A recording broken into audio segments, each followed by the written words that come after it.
Bonjour à tous et bienvenue dans le Flash Info. Vous êtes sur RTI 1.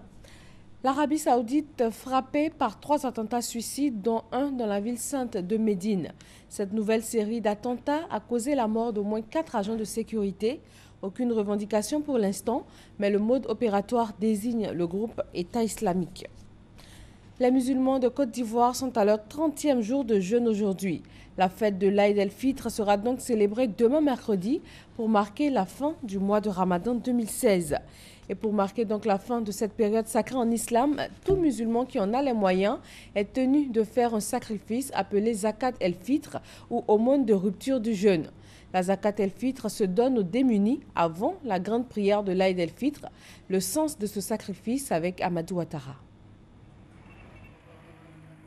La Zakat al-Fitr, appelée aumône de la rupture de jeûne, principe islamique obligatoire pour tout musulman ayant les moyens financiers, ce sacrifice intervient 1 ou 2 jours, voire 1 heure du temps avant l'accomplissement de la prière de l'Aïd el-Fitr.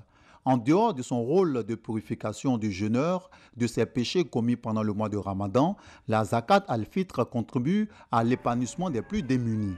Le but est que le jour de cette fête, il faut que tous les musulmans soient en joie. Donc ce jour-là, les pauvres ne doivent pas se promener pour demander. Donc on leur apporte assistance pour qu'eux aussi ils soient en joie. L'accomplissement de la Zakat al-Fitr répond également à plusieurs principes religieux. Le prophète sallallahu alayhi wa sallam a dit de faire ce sacrifice dans la nourriture principale du pays. Maintenant, c'est que les savants recommandent que ça soit maintenant dans le riz parce qu'on constate que c'est la nourriture principale des Ivoiriens aujourd'hui. Cela exige que chaque âme doit faire la Zakat el-Fitr. Donc chaque chef de famille doit donner 2,5 kg de riz à une nécessité. La Zakat al-Fitr fait partie de la Zakat ou aumône légale qui est le 3e pilier de l'islam. Il est destiné à 8 catégories de personnes, dont le pauvre, l'indigent, l'esclave ou le prisonnier musulman à affranchir. Les épreuves orales du baccalauréat général ont démarré ce mardi 5 juillet. Les candidats composent en français, en anglais, en allemand ou espagnol, selon leur choix de langue vivante 2. En Chine, des inondations dues à de très fortes pluies près du fleuve Yangtze, c'est dans le centre du pays, ont provoqué la mort ou la disparition d'au moins 112 personnes ces derniers jours. Les inquiétudes sont ravivées à l'approche d'un typhon devant bientôt frapper l'est du pays.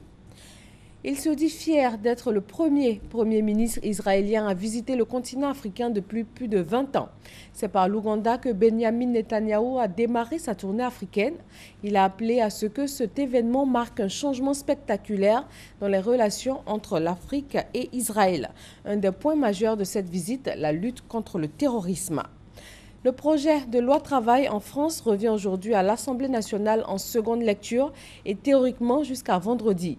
Mais il y a de fortes chances que le gouvernement décide de passer en force en utilisant une nouvelle fois l'article 49.3 de la Constitution et de faire ainsi adopter le texte sans vote. Une 12e journée de mobilisation est organisée par les opposants à ce projet de loi travail. Près de 8 mois après les attentats du 13 novembre, la commission d'enquête parlementaire a conclu qu'il n'y avait pas eu de gros ratés dans la gestion de ces attaques. Mais la commission pointe un échec global du renseignement français. Le pays n'était pas prêt à affronter des attaques terroristes de cette ampleur. Voilà pour ce Flash Info. Merci d'être sur RTI 1. Très bonne journée à tous.